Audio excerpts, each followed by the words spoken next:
YTN 라디오 김우성의 생생경제. 애청자 여러분 안녕하십니까? 김우성 PD입니다. 풀 한 포기 피기 힘든 땅에 아름드리 나무인들 잘할 수 있을까요? 우리 사회 경제도 마찬가지일 겁니다. 장애를 가진 분들도 쉽게 성공할 수 있는 사회라면 비장애인과 많은 사람들 성공하기 쉬울 겁니다. 오늘은 장애인의 날인데요. 장애인의 불편을 없애기 위한 사회적 기업 터치스톤을 이끌고 있는 조영근 대표 두 번째 인터뷰에서 만나봅니다. 잠시 후 첫 번째 인터뷰는 국가재정 건전성 문제입니다. 써야 할 돈은 많고 들어오는 돈은 적을 때 재정은 문제가 생깁니다. 대선 후보들도 기본적으로 이 국가재정을 관리할 특별법 등에 대해서 동의는 하고 있습니다. 그런데 구체적인 그림 또 대책, 기재부의 막강해지는 권한에 대한 문제 등은 아직 해결책을 내놓고 있지 않습니다. 잠시 후 첫 번째 인터뷰에서 인천대 홍기훈 교수와 함께 알아봅니다. 목요일은 부동산 전망대 준비되어 있습니다. 공급 과잉과 시장 냉각 될 것이다 라고 했는데 그 전망을 비껴가고 있는 최근 부동산 시장 흐름, 또 P2P 대출의 문제점 등 살펴보겠습니다. 2017년 4월 20일 목요일 장애인의 날, 김우성의 생생경제 애청자 여러분께 문을 엽니다.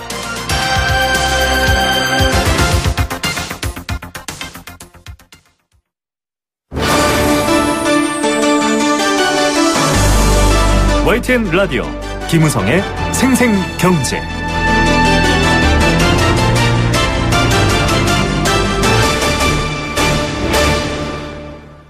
네, 첫 번째 생생 인터뷰입니다. 예고해드린 대로 국가재정 건전성 문제 다룰 텐데요.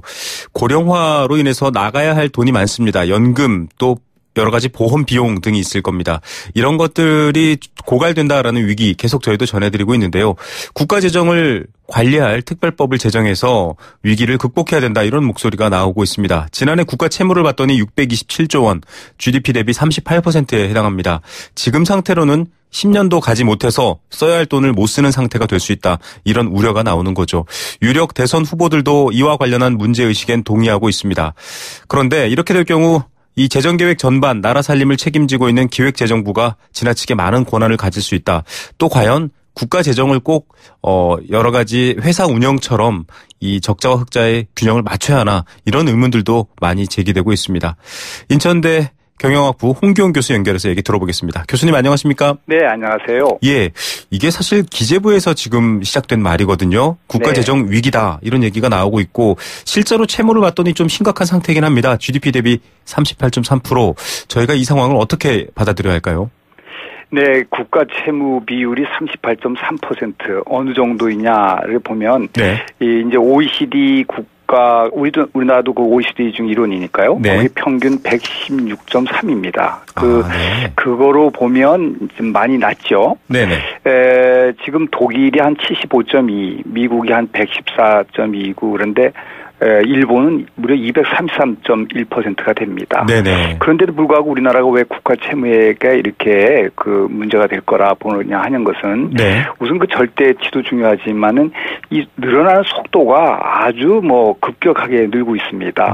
과거 5년을 보면 한 경제 성장률이 한 3 내지 4% 늘어났는데 국가 부채는 2011년 그의 7.2%, 2013년 10.5, 2014년 8.9, 2015년 10.9 등 아주 대폭 국가 부채 증가에 늘어나고 있는 거예요.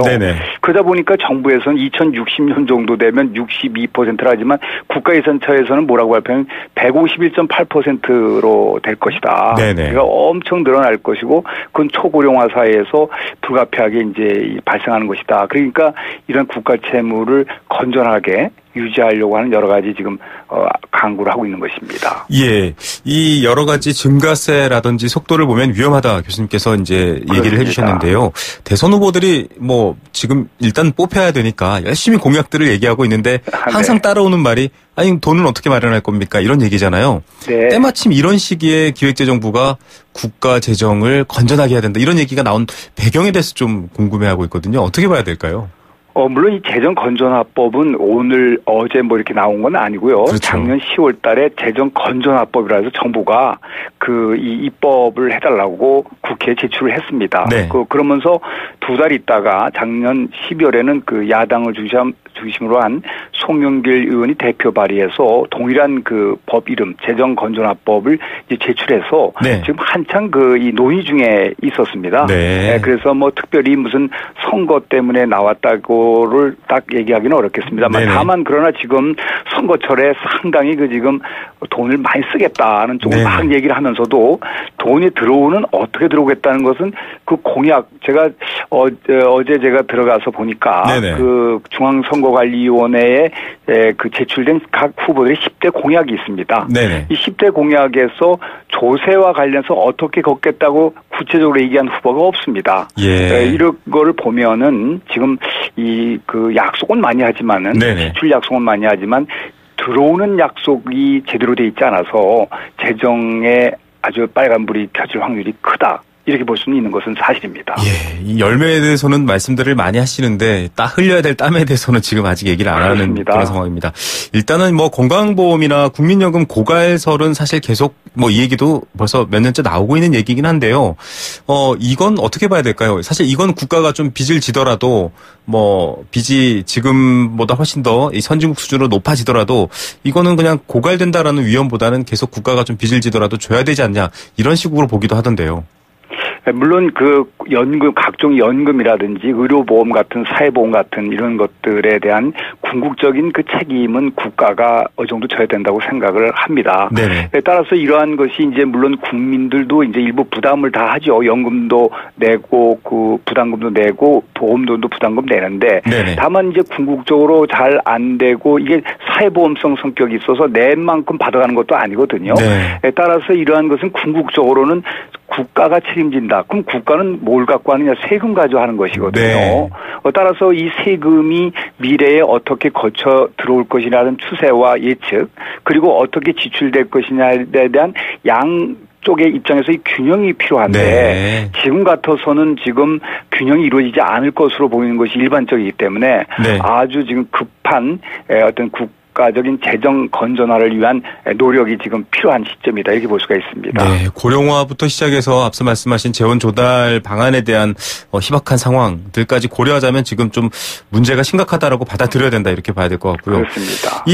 계속 논의돼 왔던 이 재정 건전화를 위한 특별법, 지금 뭐 국가 채무를 어느 정도 수준으로 유지하자라는 비율, 뭐 그런 것들에 대한 기본적인 관리 대책 이런 것들이 나온 법안이겠죠. 어떤 내용입니까? 그렇습니다. 지금 한 몇 가지는 이제 중요한 게 있습니다. 네. 우선 국가 채무를 이제 그 어느 선까지 유지하는 것이 좋으냐 하는 것이 지금까지 없었습니다. 네. 그래서 이거를 그렇다면 어느 정도냐. 그래서 정부가 낸 그 법안 이름은 똑같은데 법안에서는 뭐라 하면 국가 채무 총액을 네.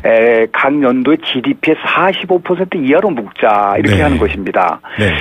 지금 금방 우리 앵커께서 말씀하신 것처럼 38.3%니까 네, 이게 그 이제 45%는 지금까지 5년 동안에 한 6%가 늘어난 거 보면 뭐 금방 45%를 그러니까 육박할 네. 정도로 되었는데 송영길 의원 같은 야당 의원들이 그 법안에서 뭐냐면 그렇게 하지 말고 네. 신규 국가 채무를 전년도 GDP의 0.35% 이하로 묶자 이렇게 이제 서로 조금 이 건전화 방법을 약간 달리게 한 것이 있었고요. 네.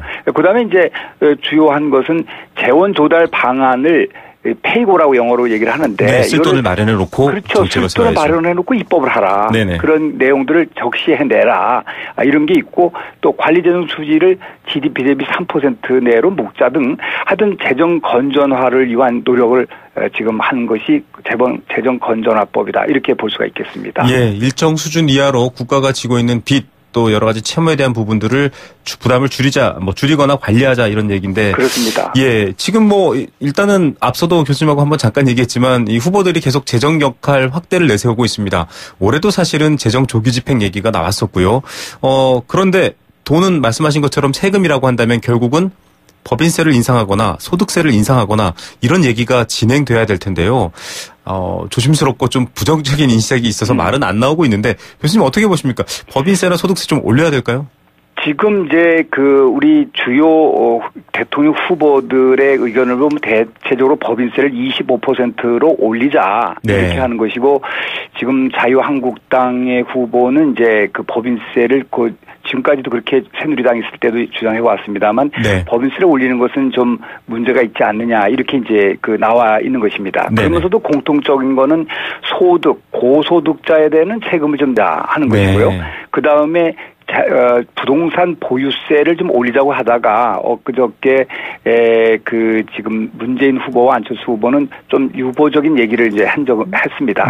이렇게 이제 들쑥날쑥 하루 이틀 간에도 막 변화되고 있는 이런 입장이라서 아직 그러한 것들의 정리가 되지 않은데 상황에서 계속 정부 지출 공약을 쏟아붓고 있는 시점이죠. 지금 현재 입장에서 보면. 그래서 맞습니다. 대통령 후보들도 재정에 대한 확보에 대한 계획을 구체적으로 제시하지 못해서 그래서 하여튼 간에 재원 확충에 있어서는 저는 소득세 중에서 고소득자 중 이러한 것, 그 다음으로는 지금 전세 월세가 계속 오르지 않습니까? 그에 따라서 이득을 보는 분들도 상당히 있습니다.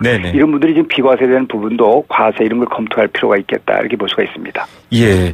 자, 이 법인세는 25%였다가 지금 내려왔는데 다시 25% 수준으로 올려야 한다라는 얘기들도 있고, 또 고소득자의 이 현행 최고치가 38%인데 그 이상을 좀 거두거나 그렇게 해야 된다 이런 말씀이신 거죠? 그렇죠. 지금 법인세가 이명박 정권이 들어올 때 25% 수준이었는데 그걸 좀 내렸지 않았습니까? 그래서 이제 그거를 다시 올리라 이렇게 이제 하는 측면에서 계속 25%라는 단어를 이제 많이 쓰는 거 있는 것이죠. 맞습니다. 네, 그리고 고소득자의 경우에는 지금 이제 40%까지 최고세를 올려놨습니다. 그랬습니다만 38에서 이제 40 올려놨습니다만 그래도 지금 그 이상의 3억 이상 중에서도 더 많이 버는 사람도 있지 않습니까? 차등이. 근데 획일적으로 우리가 이 3억에서 40을 하는 것은 곤란하다. 그래서 더 한국을 더 만들자. 이런 등등의 의견이 지금 나오고 있는 것입니다. 예, 사회에 대한 책임, 채무 이런 것들은 사실 소득 재분배 과정의 어떤 목적을 위해서도 이 세금을 거두는 부분에 있어야 되는데, 일단 후보들 중에서는 눈에 띄게 말씀하시는 분들 중에 한 분은 실효세율을 높이겠다 이렇게 얘기를 하고 있습니다. 지금 이제 명목적으로 나와 있는 세금이 아니라 실질적으로 여러 가지 비과세 같은 것들을 조금 손보고해서 실효세를 높이겠다라고 하는데, 이 얘기 많은 분들이 정확히 와닿지는 않거든요. 어떻게 보십니까? 이제 명목세율은 법에다가 법정으로 딱 정해져 있는 세율을 우리는 명목세율이라고 합니다. 혹은 또 법정세율이라고 하는 것이죠. 그래서 몇 %. 그러나 이제 실제로 그 법에 보면은 비과세 해주는 것도 상당히 있고요. 또 면세도 해주는 것도 있고 여러 가지 또 세액공제 등 각종 이제 이 형평에 따라서 세금을 차등으로 이렇게 혜택을 주는 경우가 있습니다. 그러다 보면 혜택이 이제 많아지면 법정으로 된 세율이 있다 하더라도 실제 부담세율은 상당히 낮게 될 수가 있는데 그러한 세율을 우리 실효세율이라고 합니다.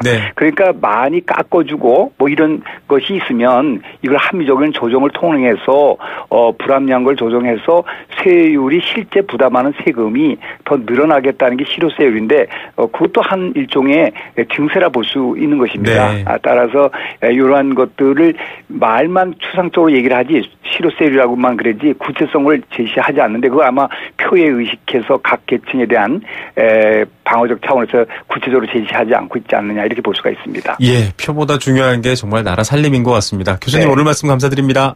감사합니다. 네, 인천대학교 경영학부 홍기용 교수였습니다. YTN 라디오 김우성의 생생경제. 네, 함께 느끼는 우리 경제, 함께 생각해보는 공감사전입니다. 경제도 물론 공정한 경쟁에서 누구나 잘하는 사람 또 힘센 사람이 올라가고 이기는 거겠지만 함께 살아가지 않는다면 의미가 없겠죠. 이 경제 프로도 여러분이 함께 만들어주셔야 됩니다. 단문 50원, 장문 100원의 정보 이용료 부과되는 샵 0945번 문자로 참여할 수 있습니다. 오늘의 경제 공감사전은 앞서 인터뷰한 재정 건전성 얘기입니다. 즉 쓸 돈은 많고 벌어들이는 돈은 적으면 문제가 생긴다. 이런 것들을 바꿔야 한다라는 얘기가 바로 재정 건전성일 수 있는데요. 조세 수입, 즉 세금으로 걷어들이는 돈을 초과하지 않는 균형 재정 상태를 재정이 건전하다라고 한다고 이렇게 표현합니다. 고령화로 인해서 각종 연금, 또 사회보험, 의료비 이런 것들에 대한 국가 보조 이런 쓸 돈들이 많아지고 있는데요. 어떻게 그 돈들을 마련할지, 그리고 지금 당장 청년 실업이라든지 여러 가지 어려운 상황에 대해서 대통령 후보들은 이렇게 해결하겠다라고 제안하고 있는 대부분들이 돈을 써야 하는 일들인데, 그럼 그 돈은 어떻게 마련할 것인지, 이런 얘기를 좀 발전적으로 대안을 만들어서 얘기하면 좋겠다라는 생각이 드는데요. 아직은 앞서 인터뷰에서 나온 것처럼 표를 의식해서 좀 요거도 먹을 만한 소리는 하지 않는 거 아닌가, 이런 생각까지 듭니다. 여러분들은 어떻게 생각하십니까? 또 여러분들 개개인의 가정에서의 재정 건전성은 어떻습니까? 여러분들의 의견도 함께 나누겠습니다.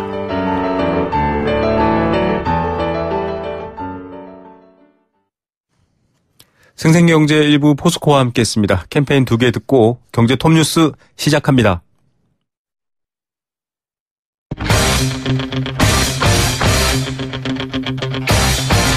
지금 가장 뜨거운 경제 소식. 경제 톱 뉴스. 네, 3시 27분 23초 지났습니다. 이 시각 주요 경제 뉴스입니다. 정부가 부동산 규제를 강화하고 있습니다. 투기 수요를 억제하겠다라고 하는데도 분양권 전매 건수는 오히려 늘어나고 있고 부동산 시장 출렁이고 있습니다. 첫 번째 소식으로 전해드리겠습니다. 화장품 수출, 중국의 사드 보복으로 인해서 굉장히 어려워졌다라고 얘기됐는데요. 뚜껑을 열어보니 수출이 사상 최대를 기록했습니다. 중국 수출도 좋았다고 하는데요. 어찌된 내막일까요? 4월이면 직장인들 건강보험료 정산을 하게 됩니다. 건강보험료 폭탄을 맞는 직장인도 있다고 합니다. 이 시각 경제 톱뉴스 비즈니스 워치 김춘동 기자입니다. 안녕하십니까? 네, 안녕하세요. 네, 이 정부가 그렇게까지 규제를 했는데도 1분기를 봤더니 분양권 전매 건수가 늘어났다, 이런 소식인데요. 네, 국토교통부가 올해 1분기 전국의 아파트 분양권 거래량을 조사를 했더니 총 33,653건으로 작년 1분기보다 오히려 좀 늘어난 것으로 나타났습니다. 이 부동산 규제도 말씀하신 대로 큰 효과가 없었는데, 네. 실제로 지난해 정부가 113 대책으로 이 청약 조정 지역으로 묶어서 이 분양권 전매 제한이 강화된 서울과 이 경기도의 분양권 거래량이 모두 다 작년보다 늘었습니다. 특히 서울 강남 4구 같은 경우에는 대책 이후에 분양권 신규 분양권 전매가 전면 금지됐었는데요. 이 대책 이전에 기존 분양권 전매는 좀 허용이 되다 보니까 이들 단지를 중심으로 좀 거래가 늘어난 것으로 풀이가 됩니다.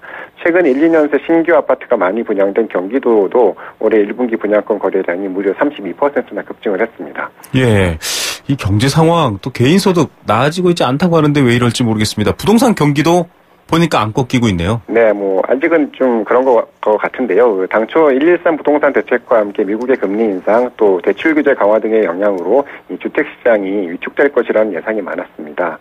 겨울철 비수기에는 실제로 잠깐 주춤하긴 했었는데, 부동산 심리가 아직 크게 꺾이진 않은 것으로 좀 풀이가 되고 있습니다. 네. 실제로 올해 1분기 주택 거래량을 봐도 19만 9,333건을 기록을 했는데, 작년 1분기보다 0.1% 감소하는 데 그쳤습니다. 주택 거래량도 그렇고, 분양권 전매 건수도 그렇고, 이 특별한 악재가 없었던 작년 1분기와 비슷한 수준을 유지하면서 아직까지는 이 주택 구매를 원하는 대기 수요가 여전한 것으로 그렇게 풀이가 되고 있습니다. 예, 목요일 저희가 부동산 전망대 마련되어 있는데요. 좀 더 자세히 잠시 후에 알아보겠습니다. 신규 아파트도 대거 분양 소식이 나와 있네요. 네, 부동산 114에 따르면 올해 5월에 전국 아파트 분양 예정 물량이 모두 5만 9,686거 가구로 집계가 됐습니다. 올해 월간 분양 예정 물량 중에서 최대 규모인데요. 이 권역별로는 수도권에서 4만 5,400가구, 지방에서 14,200가구 정도가 분양될 예정이고, 이 전체 분양 물량의 14% 정도가 재개발, 재건축 아파트라고 합니다.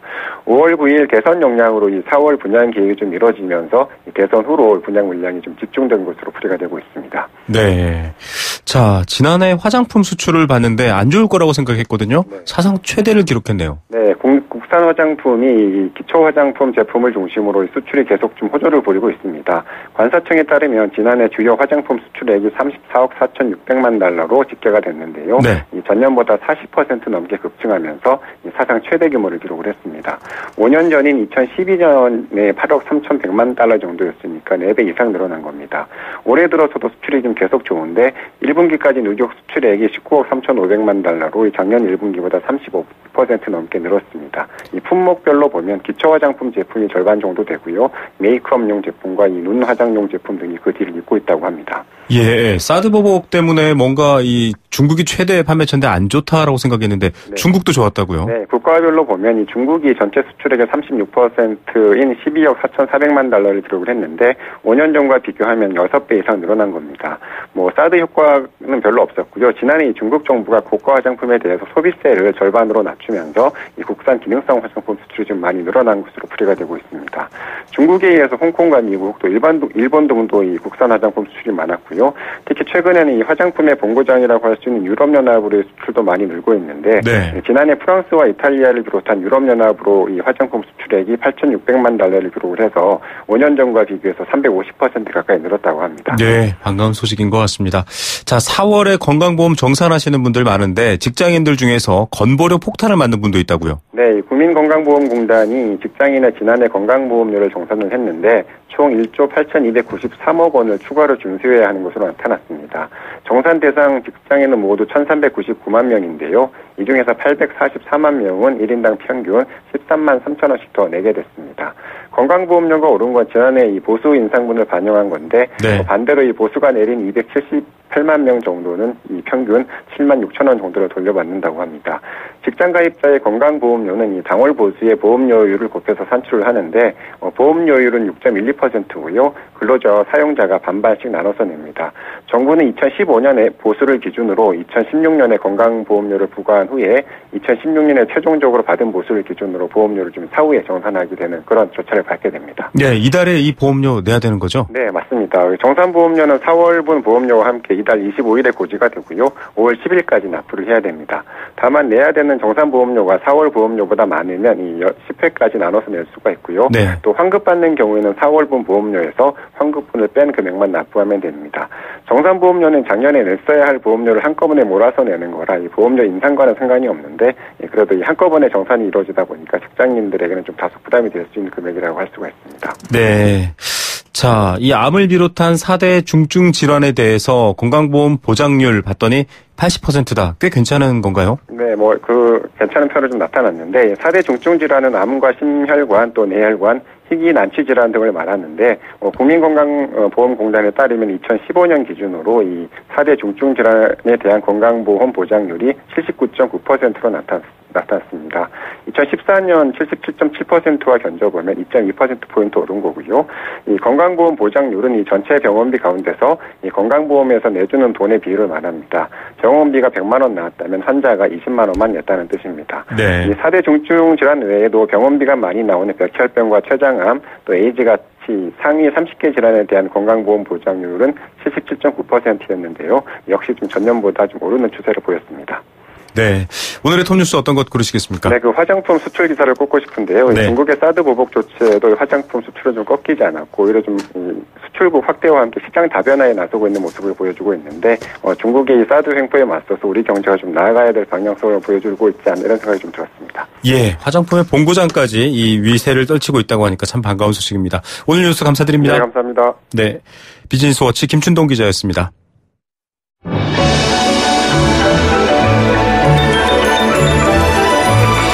오늘의 경제를 들여다보는 시원한 창. YTN 라디오 김호성의 생생경제 생생인터뷰. 네, 두 번째 생생 인터뷰입니다. 이 경제 프로그램이다 보니까 조금 딱딱하고 날카로운 얘기만 주로 전해드렸는데요. 오늘은 좀 따뜻한 인터뷰 준비했습니다. 인간이 생명을 얻을 때 가장 먼저 생기는 감각기관, 청각이라고 합니다. 그래서 태교 같은 것들도 소리를 들려주는 일에 많이 집중하죠. 반대로 삶이 끝날 때 마지막까지 열려있는 감각기관 역시 청각이다 이렇게 알려져 있습니다. 삶의 시작과 끝을 지켜주는 소리, 이 청각. 안타깝게도 이 건강보험공단의 자료인데요. 매년 난청 인구가 늘고 있다고 합니다. 30만 명 가까운 언어청각 장애인들은 여전히 불편함을 겪고 살아가고 있는 게 한국 사회의 현실입니다. 이런 분들을 돕고 또 이런 문제를 해결하기 위해서 조용히 또 끊임없이 몇 년간 노력해온 사회적 기업이 있습니다. 바로 터치스톤인데요. 소리를 열어주시는 분 이렇게 표현하면 어떨까요? 조영근 대표 전화로 만나봅니다. 안녕하십니까? 네, 안녕하세요. 예, 이 여러 보도들에 가끔 소개가 됐었는데 터치스톤 어떤 회사고 또 뭘 만들고 있는 건가요? 저희는 장애인 보조공학기기를 만들고 있는 회사입니다. 네. 특히나 국내에서는 많이 취약한 청각장애인 관련된 청취를 도와주는 그런 보조공학기를 개발하고 있습니다. 네네. 그렇다면 보조공학기라면 뭐 보청기나 이런 걸 말하는 건가요?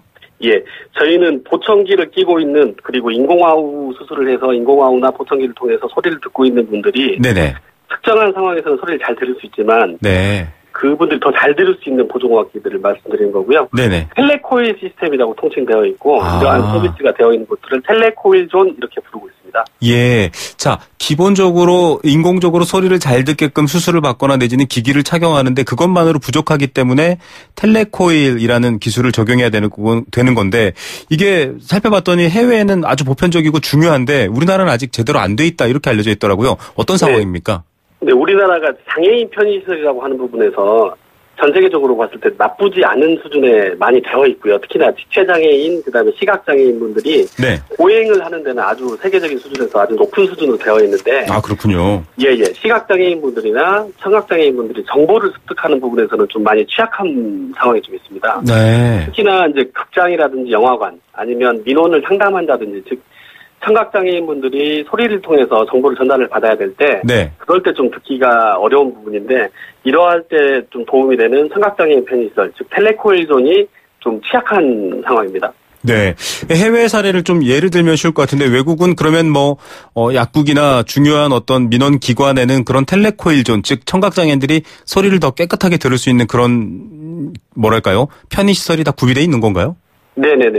예를 들면은 극장이라든지 뭐 우리나라로 치면 이제 오페라 극장 같은 예술의 전당 같은 것들이 국내에 많이 있는데 네네네. 그곳에서도 많이 듣게끔 되어 있고요. 그 다음에 KTX 같은 데 가면은 장애인 노약자 전용 창구라고 되어 있는데 네. 그런 곳에서도 소리를 좀 더 깨끗하게 상담이 가능하도록 시설을 좀 갖춰놓고 있습니다. 예, 이게 조금 설명이 더 필요할 것 같은데요. 일반적으로 소리를 아주 작게 들리거나 들리지 않는 사람들에게 크게 키워서 들려주는 것들을 청각장애인들을 위한 뭐 보청기라던가 여러 가지 보조기구로 알고 있는데 예. 텔레코일은 어떤 기능을 하는 건가요? 예.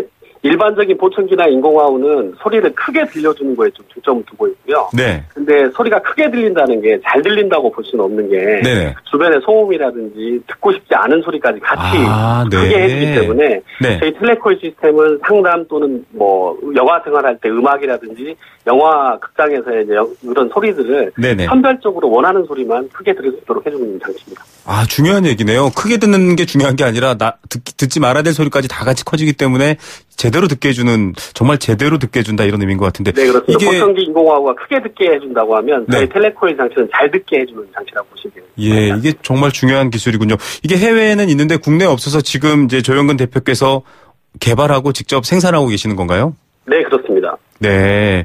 국내에서는 저희가 작년까지는 기술 개발을 어느 정도 마무리하고요. 네네. 올해부터 본격적으로 제품 좀 출시를 한 상황인데, 네. 이 공공성이 높다 보니까 네. 개인보다는 정보화진흥원에서 진행하고 있는 정보통신 보조기 교육 사업이라든지, 네. 한국장애인고양공단의 보조공학기 지원 사업 등을 통해서 청각장애인 당사자분들이 좀 편리하게 만나보실 수 있을 상황이 좀 많이 여건이 개선되어 있습니다. 예, 참, 이 언뜻 듣기에는 이 소리만 잘 크게 들리면 될 것 같았는데 정보에 있어서는 장애인들이 굉장히 불편한 상황이다. 정말 21세기 이 4차 산업 얘기하는 시대에 꼭 필요한 지적인 것 같습니다. 네. 라디오 같은 경우도요, 일반적으로 청각장애인분들은 잘 못 듣는다, 내지는 아주 크게 틀어놔야 듣는다라고 생각할 수 있는데 이 텔레코일을 혹시 적용하면 라디오도 잘 들려드릴 수 있는 건가요? 네, 그렇습니다. 청각장애인 분들이 좀 듣기 어려운 환경이 아까 소개해드렸던 소음이 심한 환경도 있는데. 그렇죠. 방송을 통해서 나오는 소리, 즉 스피커를 통해서 나오는 소리들이. 네. 청각장애인들 듣기가 좀 많이 어려운데요. 아, 네. 이럴 경우에 텔레코일 기술을 적용하게 되면 깨끗하게 들을 수가 있습니다. 예. 청각장애인분들도 라디오를 들을 수 있다. 라디오 종사자 중에 한 명으로서 참 장애인의 날에 뭔가 좀 뿌듯한 얘기가 될 것 같습니다. 이 일을 시작한 계기가 궁금한데요. 혹시 청각장애가 있으신 건가요? 제가 있지는 않고요. 주변에 아는 조카라든지 좀 주변에 좀 있는 환경도 있고요. 아, 네네. 제가 기존에 근무했던 곳이 병원인데. 네. 응급실에서 응급 환자가 와서 뭐 지금 현재 증상을 좀 설명하는 부분에 있어서. 네. 서로 간의 소통이 좀 안 되는 부분도 좀 많이 어려운 부분도 좀 봤었고요. 네네. 그리고 나서 서로 간에 소통을 하는데 가장 잘 듣게 해주는 것 자체가 아주 사상을 좀 도와주고 바꾸는 데 많이 도움이 될 것 같아서. 네. 살펴보던 중에 텔레코일 기술을 저희가 좀 알게 됐고 그거를 국산화시키고 그다음에 우리나라는 스마트폰 보급률이라든지 멀티미디어 환경이 아주 발달한 나라이기 때문에 네, 맞습니다. 그에 맞는 한국형 텔레코일 시스템을 개발하게 됐습니다. 한국형 텔레코일 시스템이 어떤 건가요? 예, 기존에 있는 텔레코일 시스템, 해외에 있는 제품들은 공중시설이라든지 대중시설에서 이제 강연 위주의 좀 세팅이 되어 있다고 하면, 네. 저희는 멀티미디어, 그 다음에 스마트폰, 각각의 환경에서 다양하게 작동할 수 있는 제품군을 좀 여러 가지, 한 9종 정도를 보유하고 있습니다. 네.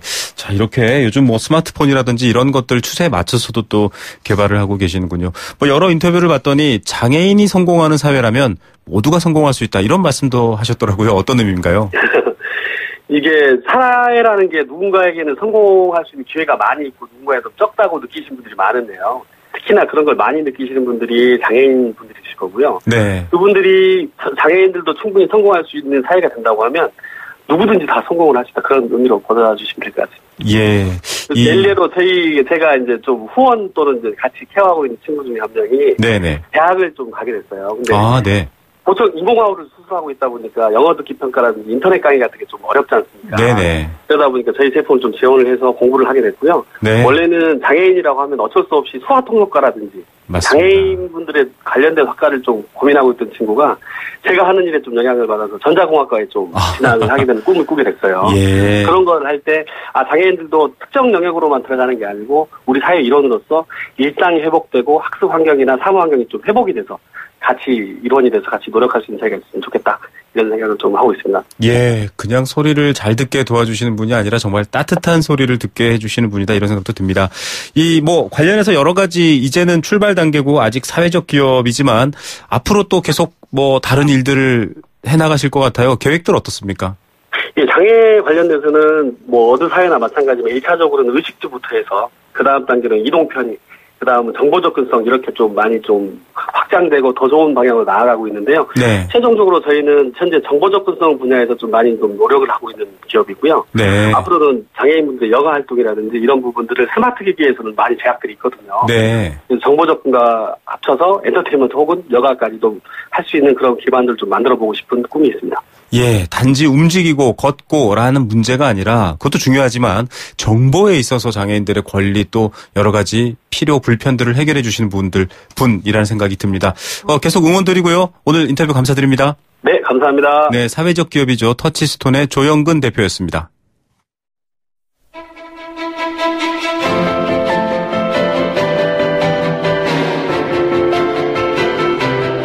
부동산 어디로 가고 있는지 시원하게 보여드립니다. 생생경제 부동산 전망대. 네, 대선을 향해 여론이 뜨거워지고 있습니다. 그런데 좋은 이야기는 별로 안 들리는 것 같죠. 부동산 시장도 비슷한 것 같습니다. 다양하고 뜨거운 여론이 몰려 있는데 실제 시장 상황이나 개선점에 대해서는 아직도 잘 모른다 이렇게 얘기하고 있습니다. 부동산 전망대에 올라서 시원하게 좀 지켜봐야 되는데요. 저희도 지켜볼 때마다 이야기가 달라져서 조금 당황스럽긴 합니다. 어떤 상황인지 알아보겠습니다. 리얼투데이 조민희 팀장 연결합니다. 안녕하십니까? 네, 안녕하세요. 예, 예측과 전망이야 사실 틀릴 수도 있는데 부동산 전망 올해는 어렵다. 또 여러 가지 규제 때문에 냉각될 것이다. 공급도 많다. 이렇게 얘기했는데 시장은 좀 달리 움직이더라고요. 저희 앞선 뉴스에서도 소개했는데요. 네. 예, 일단 작년에 11.3 대책이 나올 당시만 하더라도 앞으로 금리 인상이 예상이 되고 또 중도금 대출 강화되고 분양권 전매 제한 등으로 인해서 올해 부동산 시장이 위축될 것이다라고 생각하는 분위기가 지배적이었습니다. 네. 하지만 현재 시점으로 봤을 때는 수치상으로는 오히려 가격이 덜 내리고 공급이 늘어나고 있다라는 내용인데요. 최근에 부동산 114가 조사한 자료를 보면은 11.3 부동산 대책 이후에 그 5개월 동안의 전국 아파트 매매 가격을 조사를 해보니 네. 0.57% 정도 상승했다고 나왔거든요. 네. 그런데 이 수치가 이전에 같은 기간 상승률에 비해서 조금 더 높은 수치라고 합니다. 이러한 수치만 놓고 봤을 때 부동산 시장에서 좀 하방 경직성을 잘 보여주는 예인지 않을까 싶고요. 네네. 일반적으로 부동산 시장이 그 하락세를 그 감지를 하기 시작할 때가 갑자기 뚝 떨어지는 것이 아니라 외곽 지역이라든가 비인기 지역부터 약세 움직임이 조금씩 확대되는 모습을 보이거든요. 네. 그래서 뭐 당장 안 내렸다라고 해서 뭐 전망이랑 너무 다른 거 아니냐라고 생각하는 네. 것보다는 일단 시장 추이를 지속적으로 살펴볼 필요가 있겠고요. 또 아파트 거래량을 봤을 때 그 3월까지 집계된 양을 보면은 전체적인 흐름에서 작년 하반기보다는 확실히 거래 건수가 좀 내려간 게 맞거든요. 네네. 그런데 좀 다만 작년 동기 대비해서는 거래량이 크게 줄지를 않아서 계절적 요인이 있는 것 같고요. 네. 그래서 아무래도 4월이나 5월 그 이후의 시장을 좀 더 주목할 필요가 있겠습니다. 예, 지금 뭐 아랫목 가지고 아직은 네. 식었다 안 식었다 말할 논쟁이 아니라 저 윗목부터 식어서 번져오기 시작하면 그때 문제가 된다. 좀 지켜봐야 된다. 이런 얘기신 것 같고요. 네. 최근 뉴스에 보니까 수도권 인구가 줄고 있다. 뭐 역시 비싼 집값, 뭐 부동산 환경 때문인데 출퇴근 시간이 무려 4시간인 분들도 있더라고요. 이런 상황은 어떻게 봐야 될까요? 당장 주변에서도 서울의 전셋값이 워낙 오르다 보니까 이 집도 못 사겠다고 경기권으로 벗어나는 사례가 좀 많이 찾을 수 있거든요. 예, 서울 그 주변 도시로 인구가 유출이 되면서 이 같은 결과가 나온 것으로 보이고요. 경기권으로 벗어나게 되면 아무래도 출퇴근 시간이 1시간을 훌쩍 넘기기 때문에 네. 출퇴근 불편이 있기 마련입니다. 하지만 나가는 사람 입장에서는 그 대신에 여유로운 생활을 할 수가 있겠고 또 쾌적한 환경을 택하는 사람이 많아진 거다라고 해석을 할 수가 있겠습니다. 네. 그리고 더욱더 중요한 게 앞으로 수도권 전철이 경기권의 택지직으로 지금 뻗어나가고 있는 상황이거든요. 네네. 그래서 아무래도 이러한 현상은 앞으로도 계속 진행이 될 것으로 보입니다. 예, 참 그래요. 시간이 걸린다고 해도 여러 가지 이 교환 가치들 또 생각해 보면 차라리 밖으로 나가자, 서울 밖으로 나가자 이런 분들이 많다는 건데 그래도 멀리 오시는 분들은 좀 불편할 것 같고요. 좀 괜찮은 제안들 있을까요? 주변 도시 중에 이런 곳에 가시면 이런 곳으로는 좀 출퇴근이 편하다 이런 제안 있다면요. 일단 뭐 그 GTX라든가 네. 그러니까 지하철 연장 노선 등이 자주 언급되는 사례인데요. 네. 근데 문제는 그 철도 사업 자체가 대공사이고 또 장기전으로 들어가거든요. 그렇죠. 그래서 당장의 효과보다는 앞으로 개통할 수 있다라는 기대감을 갖고 접근을 하는 것이 좋을 것 같고요. 네. 좀 많이 언급되는 게 GTX 노선을 들 수가 있겠습니다. 워낙 빨리 이렇게 서울과의 접근이 가능하다라고 해서 네. 좀 관심을 많이 가지는 편인데 이 중에 A 노선 같은 경우에는 지금 어느 정도 추진이 좀 가시화가 되고 있는 상황이고요. 네. 일산 킨텍스에서 삼성을 잇는 노선입니다. 네. 그래서 지금은 2023년에 개통 예정인데 이것도 계획들이 수정하고 또 공사하다가 진행이 좀 늦어질 수가 있기 때문에 시기가 네. 단정 짓기는 좀 어려울 것 같습니다. 이 밖에도 서울의 지하철 연장 노선이 또 많이 언급이 되는데 예를 들면 5호선 연장 같은 경우에는 하남 미사지구까지 가고요. 네. 8호선은 별내 그리고 또 신분당선 연장은 삼성지구까지 연결이 될 수가 있겠습니다. 네. 자, 이런 좀 노선들, 이 교통망들을 잘 살펴보시면 서울을 벗어나시는 분들은 또 더 좋은 선택을 하실 수 있을 것 같습니다. 자, 이 한창 관심이 높았던 개인 간 대출 거래, 개인 대 개인 대출, 이 P2P라고 부르는데 부동산 P2P 특히 관심이 높았는데요. 요즘 좀 위험할 수 있다 이런 경고 나온다고요. 예, 일단 지금 P2P 상품이 말씀하신 대로 개인이 돈을 빌려주는 그 개인 투자인데요. 네. 인터넷 사이트에서 뭐 건물 신축 자금 모집을 하면은 개인의 투자 자금을 모아서 사업자한테 빌려주는 형식입니다. 네네. 사실 지금 저금리 시대가 장기간 지속이 되고 있어서 수익률이 상대적으로 높다라는 점에서 빠르게 성장을 해왔거든요. 네. 그런데 이 성장세에 비해서 투자자 보호 규정이라든가 또 부도나 연체가 발생할 경우에 원금 손실의 우려가 있다라는 점이 좀 문제점으로 지적을 할 수가 있겠습니다. 네. 그래서 현재는 뭐 괜찮다, 건전성이 괜찮다라고 하더라도 앞으로 만약에 부동산 경기가 악화가 돼서 물건이 장기간 매각이 되지 않거나 또 매각 금액이 생각 외로 낮을 때가 더 문제인 것 같고요. 있고요. 네. 이렇게 되면은 원금을 못 받을 수가 있어서 좀 조심스럽게 접근을 해야 할 수 있다라는 점입니다. 예, 원금을 잃을 수 있는 상황에 대해서는 항상 수익률보다 더 중요한 부분이기 때문에 신경 써야 할 것 같습니다. 네. 정보 한 가지 더만 더 여쭤볼게요. 청약통장 집 마련하려는 사람뿐만 아니라 요즘 대학 입학 선물로 부모들이 만들어주는 경우도 있는데 없는 사람들도 많습니다, 사실. 그런데 청약통장이 없이도 내 집 마련이 가능하다. 이건 또 어떤 얘기인가요? 예, 맞습니다. 분양을 할 때 견본주택의 내 집 마련 신청서라고 별도로 받게 되거든요. 내 집 마련 신청서. 네. 예. 이게 일종의 분양 예약이라고 보시면 되고요. 미계약 세대가 나오면은 이 신청서를 작성한 사람한테 문자를 통해서 그러니까 추첨의 기회를 준다라는 의미이고요. 네. 예. 그래서 수요자 입장에서는 일단 관심 있게 지켜본 단지에서 미계약분이 나올 수가 있어서 이때 이를 기회로 계약을 할 수 있어서 좋고, 또 반대로 업체 입장에서도 미계약분을 빠르게 해소할 수 있다는 점에서 요즘에 적극 활용하는 분위기입니다. 네. 이때 청약통장이 필요 없이 계약을 할 수 있다라는 점이 장점이고요. 네. 또 통장을 사용하지 않았기 때문에 다른 사업주의 재당첨 제한에 걸리지 않는다라는 것도 하나의 특징으로 볼 수가 있겠습니다. 네. 청약통장이 없는 분들뿐만 아니라 또 여러 가지 재당첨 기회에 대해서 좀 망설여지시는 분들도 활용해보면 좋은 방법 중에 하나인 것 같습니다. 이번 주 다음 주 눈여겨볼 이슈 있습니까? 예, 일단 지금 최근에 분양시장을 보면은 입지의 힘이 강하게 작용하는 것 같고요. 네. 어제 1순위 접수한 힐스테이트 암사 같은 경우에는 평균 12.25대 1로 1순위 마감을 했습니다. 네네. 그리고 또 오피스텔임에도 불구하고 광교 신도시 내에서 입지가 좋다라고 평가받는 광교 컨벤션 꿈의 그린도 청약 경쟁률이 꽤 높았거든요. 네. 그래서 아무래도 시장이 위축된다 그래도 입지가 우수한 곳인 경우에는 수요자들이 몰린다라는 거를 검증하는 셈이 됐고요.